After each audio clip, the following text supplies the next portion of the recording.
Ukraine ने फिर गिराया रूस का Su-35 फाइटर जेट। हाल ही में रशिया के 40 बॉम्बर भी उड़ाए थे। यूक्रेन ने रूस की वायुसेना का मार मार कर किया बुरा हाल। जी हाँ दोस्तों, इन दिनों यूक्रेन के और रशिया के युद्ध के बीच रूस को एक अच्छा खासा नुकसान होते हुए दिखाई दे रहा है। हाल ही में यूक्रेन की सेना ने दावा किया कि उसने शनिवार सुबह कुर्स्क क्षेत्र में रूस के अत्याधुनिक सुखोई Su-35 लड़ाकू विमान को मार गिराया है। सेना ने टेलीग्राम मैसेंजर पर कहा कि आज सुबह 7 जून 2025 को कुर्स्क दिशा में एक सफल वायुसेना अभियान के परिणाम स्वरूप एक रूसी Su-35 विमान को मार गिराया है। हालांकि यूक्रेन के इस दावे की स्वतंत्र रूप से पुष्टि नहीं की जा सकती, लेकिन रूस की चुप्पी को स्वीकृति माना जा रहा है। ऐसे में Su-35 लड़ाकू विमान का गिराया जाना रूसी राष्ट्रपति व्लादिमीर पुतिन के लिए एक बड़ा झटका माना जा रहा है, जो इससे निर्यात करने का सपना देख रहे थे। आइए जानते हैं Su-35 लड़ाकू विमान की खासियत क्या है। जिस तरीके से भारत के अंदर राफेल फाइटर जेट है जो 4.5 जनरेशन का मल्टी रोल फाइटर जेट है, वैसे ही सुखोई Su-35 भी 4.5 जनरेशन का मल्टी रोल फाइटर जेट है। Su-35 रूस के सबसे उन्नत विमानों में से एक है, जिसे हवाई श्रेष्ठता और सटीक हमलों के लिए डिजाइन किया गया है। Su-27 से विकसित Su-35 लड़ाकू विमान में उन्नत एवियोनिक्स थ्रस्ट वेक्टरिंग के साथ शक्तिशाली AL-41F-16S इंजन लगा हुआ है, जिसे मैक 2.25 की टॉप स्पीड तक उड़ा सकता है।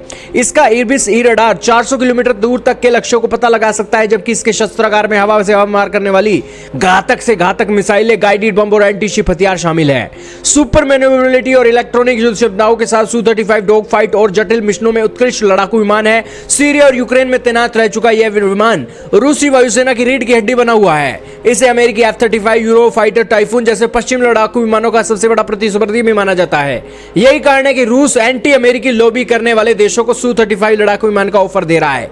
Su-35 को बनाने वाली कंपनी सुखोई ने भारत को इस विमान का ऑफर दिया है। सुखोई ने ट्रांसफर और टेक्नोलॉजी के साथ भारत में इसके उत्पादन की भी हामी भरी है। हालांकि भारत की तरफ से इस विमान को खरीद को लेकर कोई बात नहीं आई है। Su-35 लड़ाकू विमान की अधिकतम गति 2500 किलोमीटर प्रति घंटे की है। लड़ाकू विमान 2 वैकल्पिक आउटबोर्ड ईंधन टैंक की सहायता से अपनी अधिकतम सीमा को 3600 किलोमीटर से 4500 किलोमीटर तक बढ़ा सकता है। Su-35 लड़ाकू विमान का निर्माण रूस की सुखोई डिजाइन ब्यूरो ने यह सिंगल सीट का लड़ाकू विमान है। हालांकि इसके ट्रेनिंग वेरिएंट में 2 सीटें दी गई हैं। Su-35 लड़ाकू विमान पुराने T-110 का आधुनिकीकरण है। T-10 वही प्लेटफॉर्म है जिस पर Su-27 all weather supersonic heavy multi role चौथी पीढ़ी का लड़ाकू विमान बनाया गया था। Su-35 लड़ाकू विमान ने 2008 में अपनी पहली उड़ान भरी और 2014 में रूसी सेना के साथ सेवा में प्रवेश किया, और तब से लेकर अब तक रूस की सेना में यह एक अच्छा खासा रोल प्ले कर रहा है। लेकिन यूक्रेन के युद्ध में इसका एक अच्छा खासा रोल देखने को मिला। लेकिन हाल ही में यूक्रेन ने बताया है कि उसकी AIM-120 मिसाइल ने S-1 Su-35 को अपना निशाना बना लिया।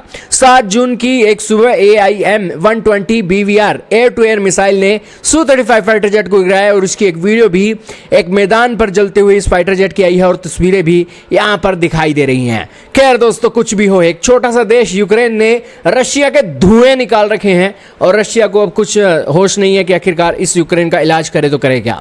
तो यही कारण है दोस्तों, युद्ध के अंदर फिर मॉडर्न वॉरफेयर अगर हथियार अच्छे हों तो अच्छे महंगे खासे वेपनों को भी धूल चुकाई जा सकती है, और भारत को यहां पर सीखना चाहिए, क्योंकि पाकिस्तान के पास भी इस तरीके की टेक्नोलॉजी ना आ जाए। आपका क्या मानना है कमेंट सेक्शन में बताइए। इस वीडियो में दोस्तों इतना ही है, मिलेंगे फिर किसी और वीडियो के अंदर। आपने इस वीडियो को यहां तक देखा, आपका बहुत बहुत धन्यवाद दोस्तों।